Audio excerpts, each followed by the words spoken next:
Muito bem, nós estamos aqui de volta para gravar a você mais um livro da Bíblia. Hoje vamos introduzir o livro do profeta Jeremias. Jeremias tem menos capítulos que Isaías, mas no entanto tem mais versos. São 52 capítulos, 1364 versos. Enquanto Isaías, que foi o livro que nós acabamos de estudar, tinha 66 capítulos, 1292 versos. Portanto, Jeremias, apesar de ter menos 14 capítulos do que o livro de Isaías, possui cerca de 72 mais versos. É o maior livro profético dos profetas maiores. Depois vem Isaías e depois Ezequiel. Então, desses livros, Jeremias ganha como o maior livro profético. Jeremias é o 24º livro na ordem canônica e o segundo livro dos profetas maiores. Primeiro é Isaías, que acabamos de estudar, depois Jeremias, nessa quarta divisão do Antigo Testamento, chamado profetas maiores. Nós explicamos que eles são chamados profetas maiores por causa do tempo do ministério deles, que foi mais longo. Jeremias viveu quase que 100 anos depois de Isaías, né? Então Jeremias aparece nesse cenário histórico da história de Israel, uns 100 anos depois de Isaías. Ele era membro de uma família sacerdotal. Enquanto Isaías era membro de uma família real, Jeremias era membro de família sacerdotal, de Anatote, ou Anata, uma localidade que ficava a uns poucos quilômetros ao norte de Jerusalém. Jeremias nasceu por volta do ano 650 a.C. e foi para ser chamado para ser profeta em torno de 627, aproximadamente, devia ter uns 23 anos de idade quando ele foi chamado. Quando Jeremias começou a anunciar a palavra de Deus ao povo de Judá, o poder dos assírios já estava entrando em decadência. Os assírios já não tinham mais o mesmo poder. Durante 40 anos, isso é, durante o reinado dos 5 últimos reis de Judá, Jeremias advertiu o povo sobre o desastre que se avizinhava e apelou em vão para que houvesse arrependimento. Com a morte do piedoso rei Josias em 609, a situação política e religiosa piorou. Jeremias iniciou seu ministério durante o reinado de Josias, profetizou para Jeoacás, Joaquim, Zedequias e Joaquim, todos esses reis, não é? Então, já estava no estado decadente. Jeremias advertiu o povo sobre o desastre que se avizinhava e apelou em vão para que houvesse o arrependimento. Com a morte do piedoso rei Josias em 609, a situação política e religiosa piorou. Judá ficou no meio do fogo cruzado entre duas potências mundiais, a Babilônia ao norte e o Egito em franca recuperação ao sul. A Babilônia acabou levando a melhor e acabaria se tornando um instrumento de juízo sobre seu povo. Em 598, 597 a.C., os babilônios derrotaram o reino de Judá e Nabucodonosor colocou Zedequias no trono em Jerusalém. Apesar do conselho de Jeremias, Zedequias rebelou-se contra a Babilônia e provocou a pior derrota em Judá que conhecera em 587 a.C. O exército de Nabucodonosor entrou em Jerusalém, destruiu a cidade, o seu templo e levou o povo ao exílio. Jeremias recebeu a oferta de uma vida confortável na corte, mas em vez disso preferiu permanecer em Judá. Quando Gedalias, o governador designado por Nabucodonosor, foi assassinado, o povo então fugiu para o Egito, levando Jeremias consigo. pelo que sabemos, ficou no Egito até o final da vida, ainda anunciando as palavras de Deus àqueles que recusavam ouvir. Jeremias não foi o único profeta de sua época entre seus contemporâneos. Estava também Abacuque e Sofonias, bem como Ezequiel, que se encontrava entre os exilados na Babilônia. A história de Daniel, que também passa na corte babilônica, começando em 605, mas Jeremias se destaca. Ele era uma figura solitária, alguém que ficou isolado por trazer uma mensagem de Deus que o tornava cada vez menos popular e que foi rotulado de traidor por defender a submissão à Babilônia. Ele foi preso e muitas vezes foi ameaçado de morte. Mas esse homem sensível e inseguro jamais transigiu no que dizia respeito à mensagem de Deus. Ele não conseguia deixar de declarar o terrível destino que estava previsto para o seu povo e lamentou sua obstinada recusa em dar ouvidos. Os tempos eram difíceis, sua mensagem sombria. No entanto, é errado descartá-lo como um pessimista nato. Há um sólido fio de esperança que prepassa as profecias de Jeremias, passado o juízo, depois o exílio. Deus iria restaurar a alegria e a prosperidade do seu povo na terra natal. Olhando o livro, podemos dizer que ele foi um profeta relutante, faz graves advertências sobre o juízo de Deus nos anos que antecederam a queda de Jerusalém, em 587 ou 586 a.C. Nós vemos logo no capítulo 1, o chamado de Jeremias, depois do capítulo 2 ao 45, a vida de Jeremias e as mensagens proféticas que ele anunciou ao seu povo no período dos 5 últimos reis de Judá. Depois temos o capítulo 46 a 51, profecias de Jeremias contra outras nações.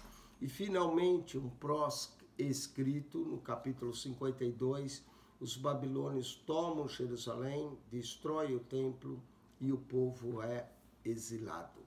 Quanto ao livro, é melhor ver o livro de Jeremias a exemplo de outros livros proféticos, como uma antologia de suas mensagens, que se desenvolveu a partir do rolo que editou a Baruque no capítulo 36, sendo várias partes foram acrescentadas com o passar do tempo.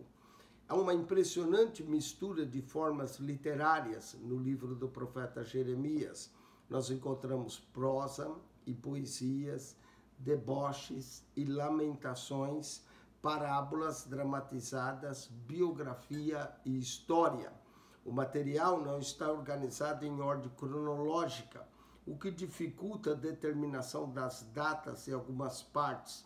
Os fatos principais da vida de Jeremias aparecem e as datas são indicadas no texto sempre que possível. A mensagem de Jeremias pode ser resumida em termos gerais como segue. A princípio, ele conclama o arrependimento sincero e ao povo que voltasse para Deus, para que o juízo seria cancelado. A partir do momento que o rolo foi queimado, capítulo 36, o 4º ano do rei Jeoaquim, ele passou a dizer que o juízo então era inevitável. Eles seriam derrotados pelos babilônios. A melhor escolha era se submeter a eles. Após a queda de Jerusalém, em 587, Jeremias animou o povo aflito, dizendo que o propósito de Deus não havia mudado. Ele trataria de restaurá-lo. As profecias iam lidar com o fato da antiga aliança do Sinai, que unia Deus e o povo, haviam sido quebrada. Em breve haveria uma nova aliança. Jeremias profetiza essa nova aliança em Jeremias 31. Ao contrário de outros profetas, Jeremias muitas vezes revela como ele se sentia. Merece destaque também as confissões de Jeremias, que ele fala de suas lutas com Deus, conforme Jeremias 11:18, 12:4, 15, 10-21, 18, 19, 23, 27-18. Aqui nós vemos então quanto Jeremias lutou com o próprio Senhor em termos de suas profecias. Jeremias é considerado um profeta chorão, porém muitos também o chamam de profeta de coragem. Desde a sua chamada para o ministério até a sua morte como mártir, nenhum profeta do Antigo Testamento mostrou tanta coragem diante da opressão e sofrimento. Esse profeta sofreu muito fisicamente, muitas vezes quase chegou ao ponto de perder a própria vida. O povo tentou matá-lo, os sacerdotes o espancaram e os reis o aprisionaram. Por fim, veio a morte. Socialmente, Jeremias padeceu como um cidadão desprestigiado. Foi considerado traidor por pregar o julgamento e a submissão à Babilônia. Sua família tinha vergonha dele e até tentou matá-lo. Emocionalmente, Jeremias enfrentou contendas, profunda depressão e incerteza. 3 vezes ele quase abandonou o ministério, chegando ao ponto de protestar contra Deus. Acima de tudo, ele suportou a tristeza, sabendo do infeliz destino de sua nação. 2 décadas antes de ocorrer o cativeiro, cada uma de suas profecias de julgamento eram saturadas de lágrimas, daí o porquê foi chamado de profeta chorão. Quando finalmente deu-se a queda de Jerusalém, ele confessou que sua dor era insuportável. Para resistir tantas provações, Jeremias teve que ser um homem forte. Suportou tudo não por sua própria força, mas ajudado pelo Espírito Santo.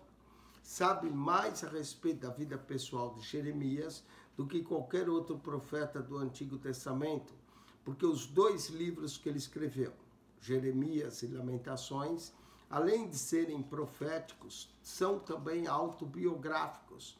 Nele se revela o perfil de um homem de caráter extremamente firme, mas de coração muito terno. Ele chorou abertamente os pecados do seu povo e o julgamento que pairava sobre o mesmo. A esse respeito, ele se assemelhou a Cristo, que também chorou sobre a cidade de Jerusalém, conforme Lucas 19, 41 a 44, e Lucas 13 também menciona. Porventura, Jeremias 9:1, porventura a minha cabeça se tornasse em água e os meus olhos em fonte de lágrimas, diz ele. Então choraria de dia e de noite os mortos da filha do meu povo. Jeremias 9:1.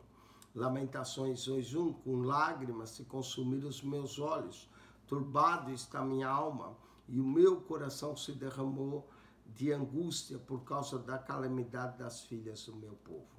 Quanto à vida de Jeremias, Jeremias nasceu de uma família de sacerdotes, cresceu numa aldeia chamada Anatote, que ficava a uns 4 quilômetros ao norte de Jerusalém.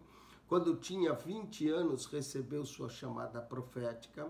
Seu ministério começou o avivamento dos dias do rei Josias e durou aproximadamente 40 anos. O ministério de Jeremias vai de 627 a.C. a 586 a.C., abrangendo os reinados de Josias, seus 3 filhos e seu neto. Devido à hipocrisia e impiedade que prevaleceram naquela época, Jeremias foi instruído por Deus a pregar uma mensagem de repreensão e de julgamento iminente sobre a nação. Naturalmente, essa mensagem era desagradável ao povo e Jeremias, o mensageiro, tornou-se cada vez mais impopular. Poucos homens chamados por Deus sofreram tanto. Sem dúvida, Jeremias foi o profeta mais odiado de Judá e de menor sucesso de acordo com os padrões humanos. A rejeição e a perseguição constante que ele suportou levaram a ter, às vezes, crises de depressão. Em certa ocasião, ele até ameaçou abandonar completamente o ministério, porque o fogo da perseguição era intenso demais. Porém, descobriu que o fogo dentro da sua alma era ainda mais intenso, e por isso ele não podia reter a mensagem de Deus dentro do seu coração e sim proclamar. Jeremias 29, ele diz: quando pensei, não me lembrarei dele e já não falarei no seu nome, então isso me foi no coração como fogo ardente, encerrando nos meus ossos, já desfaleço de sofrer e não posso mais. A mensagem de Jeremias. Deus tinha dito a Jeremias que sua mensagem teria aspectos tanto negativos como positivos. Jeremias 1:10. O aspecto negativo abrange 2/3 sua mensagem e resume-se nas palavras arrancares, derribares, destruíres e arruinares. Essas palavras descrevem seu ministério de repreensão ao pecado e predição da destruição de Jerusalém. Os aspectos positivos de sua mensagem se definem nesse verso nas palavras edificareis e plantares, as quais traduzem promessa de Deus da restauração nacional do país.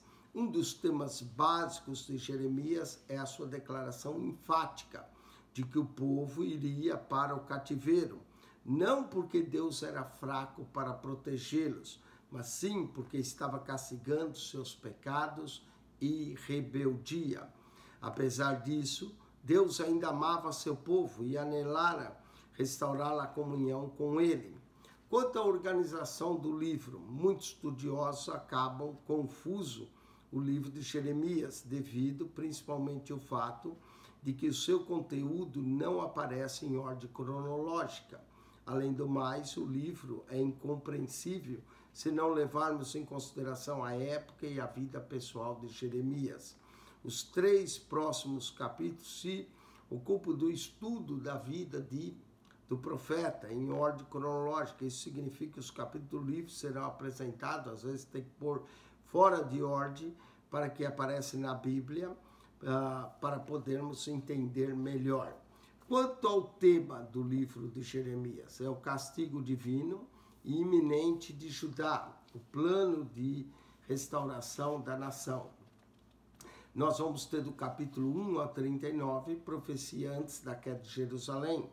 Vamos ter do capítulo 1 ao 6, profecias durante o reinado de Josias, 7 a 20, profecias durante o reinado de Jeoaquim, 21 a 39, profecias durante o reinado de Zedequias, exceto 4 capítulos aqui. Nós também vamos ter profecias da queda de Jerusalém, capítulo 40 a 44, profecias do remanescente do povo que foi deixado em Judá, capítulo 40 e 41, e profecias do remanescente do povo no Egito, capítulo 42 a 44. Vamos ter um material suplementar do capítulo 45 a 52, onde vai haver a profecia a Baruque, capítulo 45, profecia às nações estrangeiras, 46 e 51, e, finalmente, um apêndice histórico, um pós-escrito da época da Babilônia. A época de Jeremias. Jeremias foi profeta da hora final de Judá. Ele exerceu seu ministério durante a última hora de misericórdia, antes da meia-noite do julgamento divino que desceu sobre o seu povo. Essa hora final começou com avivamento durante o reinado de Josias, em 627, e terminou com a destruição de Jerusalém em 586 a.C. As condições espirituais. Jeremias começou o ministério durante o maravilhoso período do avivamento da nação sobre o o governo de Josias. Os 55 anos anteriores do mau reinado de Manassés tinha produzido um abominável estado de pecado e de perversidade em Judá. A palavra de Deus era totalmente ignorada, de sorte que quando uma cópia da lei foi encontrada no templo, durante as reformas empreendidas por Josias, isso foi considerado uma descoberta muito grande. Logo, o rei empenhou-se ao máximo para pôr em prática seus ensinamentos. Infelizmente, a obediência do povo da época foi apenas superficial. Muito embora Jeremias tivesse implorado ao povo que se voltasse de todo o coração a Deus, sua mensagem foi ignorada, sofrendo ele mesmo perseguição por isso. Antes que Josias morreu, a nação mais uma vez entrou em declínio espiritual. Muito grande idolatria, retornou ao pecado, predominou tanto quanto nos dias de Manassés. Uma vez que o povo não quis se arrepender, Deus não teve outra escolha a não ser privá-los da sua herança e proteção até que buscasse de novo perdão e libertação. Quanto às condições políticas, Jeremias ministrou durante o reinado de 5 reis, Josias, seus 3 filhos e um neto. Aqui nós vamos ver que esses reis aparecem nas profecias do livro. 2 deles, Joaquim e Zedequias, desempenham papéis importantes no drama da vida de Jeremias. Josias reinou de 640 a 609. Esse homem foi um rei temente, salvou sua geração da destruição, promovendo um despertamento espiritual nacional. Durante sua vida, o templo foi restaurado, a palavra de Deus foi divulgada e o culto aos ídolos foi abolido. Jeoacás, 609, quando Josias morreu numa guerra com o Egito, esse seu filho reinou, porém reinou somente 3 meses, pois o Egito se afastou da terra de Judá, aprisionou esse rei e colocou seu irmão Eliaquim no trono. Eliaquim é Joaquim, 609 a 598. Filho de Josias, seu nome era originalmente Eliaquim, mas faraó Neco, para mostrar seu poder sobre Judá, mudou seu nome para Jeoaquim. 3 anos mais tarde, o Egito perdeu uma guerra contra a Babilônia e Judá tornou-se estado vassalo do rei Nabucodonosor. Para se assegurar que Judá pagaria seus tributos fielmente, Nabucodonosor levou vários dos príncipes e nobres de Judá como reféns. Nesse primeiro grupo de cativos levado à Babilônia estão Daniel e seus 3 companheiros. Esses companheiros passaram pela fornalha de fogo, mencionado em Daniel 3. Foi essa deportação de 606 a.C. que marcou o começo dos 70 anos do cativeiro babilônico. Joaquim, 597, filho de Jeoaquim, apesar das ações autoritárias que demonstrassem o rigor de Nabucodonosor, o rei Joaquim ousou a rebelar-se contra ele.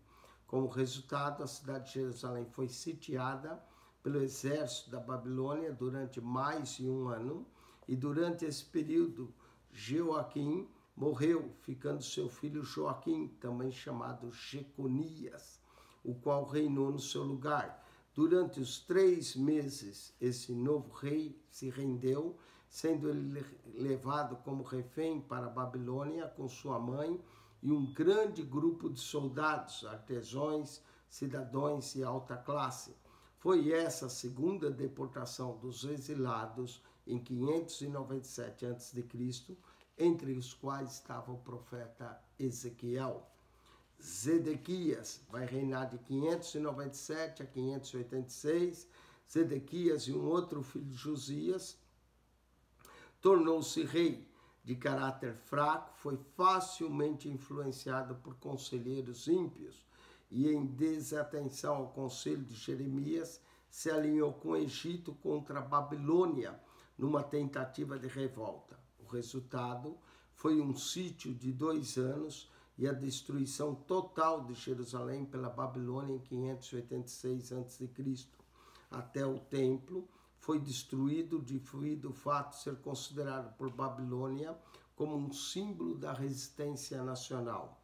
Somente alguns pobres dentre o povo foram deixados para lavrar a terra em Judá.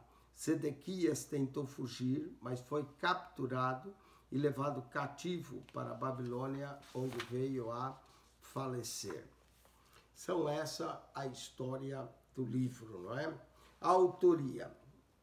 Falando do livro de Jeremias, ele era filho de Ilquias, um sacerdote da cidade de Anatote, na terra de Benjamim.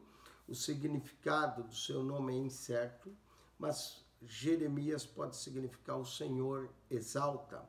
O Senhor lança São possibilidades. Foi chamado ao ministério quando era jovem ainda. O ano 13º do rei de Josias, mais ou menos 70 anos após a morte de Isaías, mais tarde, provavelmente por causa da perseguição do seu povo e de sua família, deixou Anatote e foi para Jerusalém. Aí, em outras cidades de Judá, exerceu o seu ministério por cerca de 40 anos. No reinado de Josias e Jeoacás, foi-lhe permitido continuar seu ministério sem embaraço. Mas nos reinados de Joaquim e Zedequias, sofreu perseguição severa. No reinado de Joaquim, foi aprisionado pela audácia em profetizar a desolação de Jerusalém. No reinado de Zedequias, foi preso como um desertor e permaneceu na prisão até a tomada da cidade, época em que foi posto em liberdade por Nabucodonosor, que lhe permitiu voltar a Jerusalém. Quando do seu regresso, procurou dissuadir o povo a voltar para o Egito, a fim de escapar do que acreditava ser um perigo iminente. Recusavam seus apelos e migraram para o Egito, levando consigo a Jeremias. No Egito, continuou seus esforços para levar o povo de volta ao Senhor. A antiga tradição conta que, encolerizados por suas contínuas admoestações e repreensões, os judeus o mataram no Egito. A vida pessoal desse profeta é mais conhecida do que qualquer outro profeta do Antigo Testamento, porque ele nos deixou muitas marcas de seus pensamentos, preocupações e frustrações. Recebeu a ordem de não se casar ou ter filhos para ilustrar sua mensagem. O julgamento era iminente e a próxima geração seria exterminada.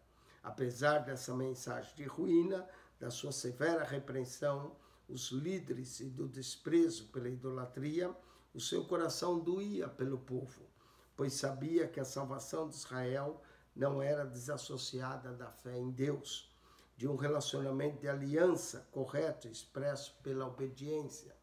Quanto à data, Jeremias profetizou a Judá durante os reinados de Josias, Joaquim e Zedequias. O seu chamado é datado do ano 626 e seu ministério contou pouco tempo depois da queda de Jerusalém, em 586. O profeta Sofonias precedeu ligeiramente a Jeremias e Naum, Abacuque e Obadias foram seus contemporâneos. Ezequiel foi um contemporâneo mais jovem, profetizando na Babilônia, no ano 593 a 571. Não se sabe quando Jeremias morreu. Segundo a tradição judaica, no entanto, enquanto morava no Egito, foi executado por apedrejamento. Alguns acreditam que Hebreus 11:37 menciona acerca da morte de Jeremias. Quanto à cronologia da época, nasceu provavelmente 650, não é? Depois, 2 anos antes do nascimento de Josias, acesso de Amon ao trono de Davi em 641, acesso de Josias em 640, Josias começa a busca por Deus em 632, Josias 628 começa as reformas, aí em 629 o chamamento de Jeremias, ministério profético, em 626 o acesso de Nabopolassar no trono da Babilônia, 622 a.C., o livro da lei é achado no templo, a observância da lei da Páscoa, 612 a.C., a queda de Nínive, 610 Arã capturada pelos babilônicos, 609 Josias é assassinado numa guerra, Joacás reina por 3 meses, o exército assírio-egípcio abandona o cerco de Arã, se retira a Carquemes, Joaquim substitui a Joacás em Judá. 605, os egípcios Carquemes derrotam os babilônios em Curamate. Os babilônios derrotam decisivamente os egípcios de Carquemes, primeiro cativeiro de Judá. Joaquim busca aliança com Babilônia, Nabucodonosor ascende ao trono da Babilônia. 601, a batalha inconclusa entre babilônios e egípcios. 598, morre Joaquim no cerco de Jerusalém. 597, Joaquim feito cativo após 3 meses de seu reinado. Segundo o cativeiro, Zedequias chega a ser rei. 588, o assédio de Jerusalém começou e o acesso a Ofra ao trono do Egito. 19 de julho, os babilônicos entram em Jerusalém. 15 de agosto, queima o templo, a morte de Gedalias e a imigração para o Egito. Quanto ao contexto histórico, o chamado de Jeremias ocorreu num momento estratégico. Josias subiu ao trono de Judá quando contava com apenas 8 anos de idade, mas ao chegar aos 20, em 628, está escrito que ele começou a purificar Judá e Jerusalém do culto pagão. O chamado ocorrido, logo depois de 627, foi o ano da morte do rei assírio, Assur-banipal, o último grande líder do Império Assírio. Isso resultou na criação de um estado babilônico, que ficara independente um ano depois de 626. Esse estado se tornaria um império que futuramente engoliria Judá e Jerusalém, como declara a palavra do Senhor por intermédio de Jeremias. Como resultado, o momento chamado Jeremias foi de esperança por causa da reforma espiritual em andamento e em perigo, pois o povo inimigo surgiu no horizonte. No final, a esperança durou pouco, pois a reforma de Josias morreu com ele na batalha contra os egípcios na planície próxima ao Megido. Durante os 25 anos restantes do estado dependente de Judá, os filhos de Josias presidiram apenas sobre o colapso do reino.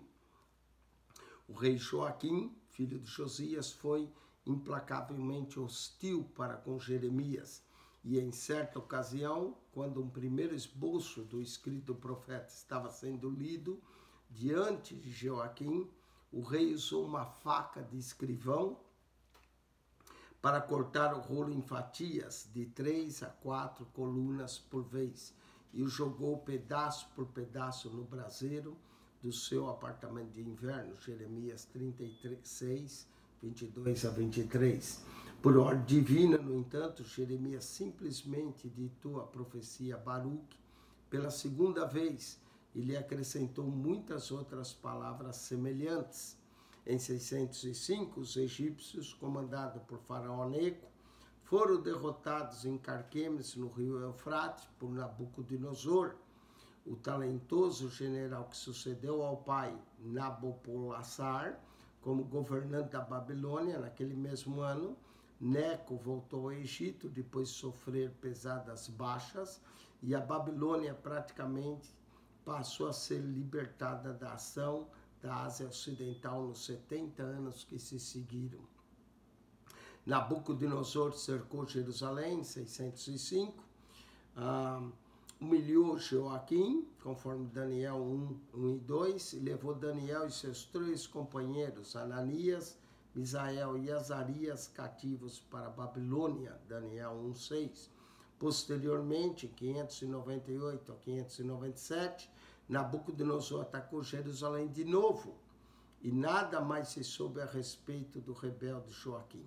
Seu filho Joaquim reinou Judá 3 meses apenas, e Jeremias predisse o cativeiro de Joaquim e seus seguidores, predição cumprida posteriormente. Matatias, tio de Joaquim, um dos filhos de Josias, recebeu o nome de Zedequias e foi colocado no trono de Judá em 597. Zedequias, fraco e vacilante, às vezes agia amigavelmente com Jeremias e buscava seus conselhos, mas em outras ocasiões deixava que os inimigos do profeta o maltratassem e o lançassem no cárcere.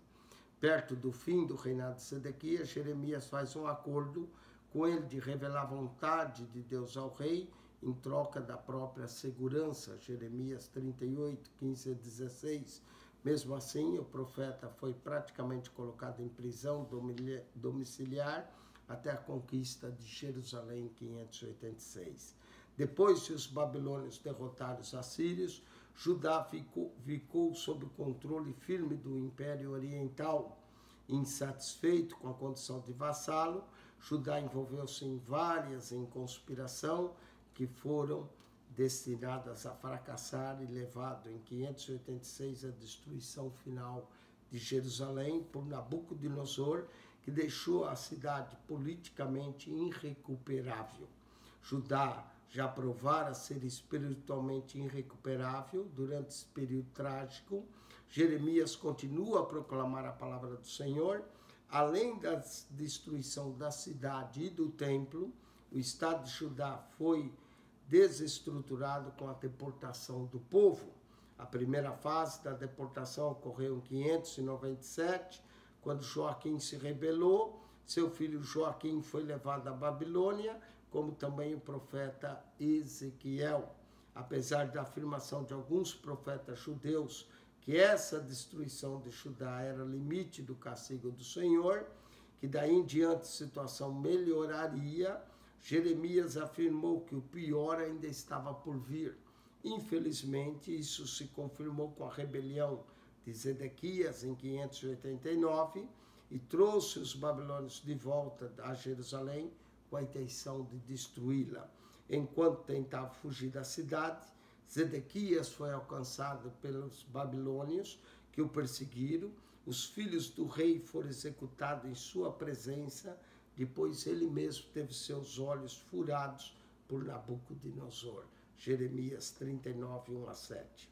Nabuzaradã, comandante da guarda imperial, aconselhou Jeremias a morar com Gedelaías, a quem Nabucodonosor nomeara governador sobre Judá. Jeremias 40, verso 6. Depois de um reinado breve, Gedelaías foi assassinado pelos seus oponentes, Jeremias 41. Outros de Judá temiam as represálias dos babilônios e fugiram para o Egito, levando consigo Jeremias e Baruque, Jeremias capítulo 43, 4 a 7. Já nessa ocasião, o profeta estava provavelmente com mais de 70 anos de idade. Suas últimas palavras registradas em Jeremias 44, 24 a 30, cujo último versículo é a última referência implícita na Bíblia ao faraó Ofra, que reinou no Egito de 589 a 570 a.C. Amém? Essa é a primeira introdução. Nós vamos ainda falar mais do esboço, do propósito, da visão panorâmica do livro. Então assista o próximo vídeo. Deus te abençoe. Se você gostou, coloque aí um sinal de joinha e volte para o próximo vídeo para uma introdução também continuando o livro do profeta Jeremias. Amém.